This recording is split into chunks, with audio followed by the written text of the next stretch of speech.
Salut! Et voilà l'arcane sans nom. Cet arcane nous ferait très très très vite lui attribuer un nom. On ne va pas lui en donner parce que ça serait très réducteur que de la nommer ainsi qu'on aurait envie de la nommer. Ça serait tellement réducteur qu'elle pourrait nous faire peur alors qu'elle nous parle de quelque chose d'extrêmement positif. Et peut-être de ce mystère qu'on n'ose pas traverser quand on s'apprête à engager quelque chose dans nos vies. Ces choses qui nous font dire ah oui mais je ne peux pas, ah oui mais ce n'est pas possible. Il est possible que ce soit aujourd'hui que ça s'arrête. L'arcane sans nom, elle nous parle de la fin de quelque chose. On vient de franchir tout juste la moitié de ce cycle énergétique qui nous emmène jusqu'au solstice d'hiver. On est sur un redémarrage et à chaque fois qu'on redémarre quelque chose, c'est évidemment parce qu'on vient d'en terminer une autre. Et là, qu'a-t-on terminé? On a terminé, il me semble, quelque chose qui est de l'ordre de la récolte. Depuis le début de ce cheminement dans l'énergie de l'avant, il y a eu des sacs à dos à alléger, il y a eu des questions à se poser, on a fait des élagages énergétiques, on s'est focusé sur nos objectifs. Et puis hier, avec le pendu, on s'est proposé de regarder les choses sous un autre angle. Eh bien aujourd'hui, peut-être même que certaines de nos croyances sont terminées. Peut-être même que les moments où on se dit ah mais ça je ne peux pas le faire, peut-être que ces croyances-là, ces limitations-là qu'on porte tous à l'intérieur de nous sont finies à partir d'aujourd'hui. Pour la plus grande partie d'entre elles. En tout cas, je te le souhaite et je me le souhaite. Parce que nous ne sommes limités que par nous-mêmes, pas par autre chose.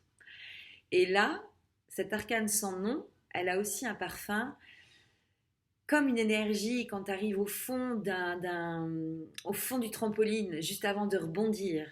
Et moi, elle me donne vraiment cette impression-là, avec la pleine lune qui a eu lieu hier, qui était dans l'alignement de l'éclairage sous un nouveau jour par le pendu. Il y a une forme de prise de conscience totale qui est venue se faire en nous et qui nous propose là vraiment cette récolte particulière des choses que l'on ne fera plus et des pensées qui nous quittent en fait, et toutes les pensées limitantes notamment. L'arcane sans nom, dans ce moment où la lune va à nouveau décroître dans notre ciel, me parle en même temps d'une espèce de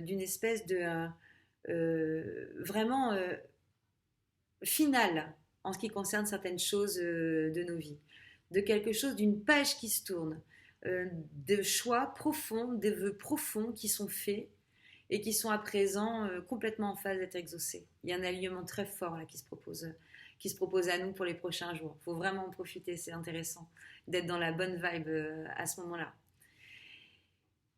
On va vers l'inconnu, c'est la sortie totale de la zone de confort. Ce que l'on connaissait, ce que l'on croyait, ce que l'on pensait, nos préjugés se sont effrités. Ça s'est effrité déjà depuis des mois et des mois, voire peut-être même depuis des années. Et là, il y a eu une espèce de coup de boost, une forme d'élan qui s'est proposé à nous pour aller mettre peut-être le petit coup de pelle et de balayette qui allait bien derrière tout ça. Tu regarderas que les têtes couronnées sont en bas, dans l'arcane sans nom. Ça sera peut-être intéressant de voir comment se profile toute cette journée aussi sur le plan social, dans ce moment qui est particulier. Et puis sur un autre plan, sur le plan individuel, les têtes couronnées, c'est peut-être aussi l'ego qui revient juste à sa juste place, qui ne vient pas alimenter des peurs sournoisement, qui ne vient pas en créer et qui vient juste dire ah ben oui, mais je croyais que c'était pas possible, bah en fait, je me suis trompée. Et puis peut-être que si lui ou elle le fait, peut-être que je peux le faire aussi finalement. Qu'est-ce qui me différencie des autres? C'est l'ego qui nous différencie des autres. Ah, ma carte est tombée, comme par hasard. Peut-être que c'est l'ego qui nous différencie des autres.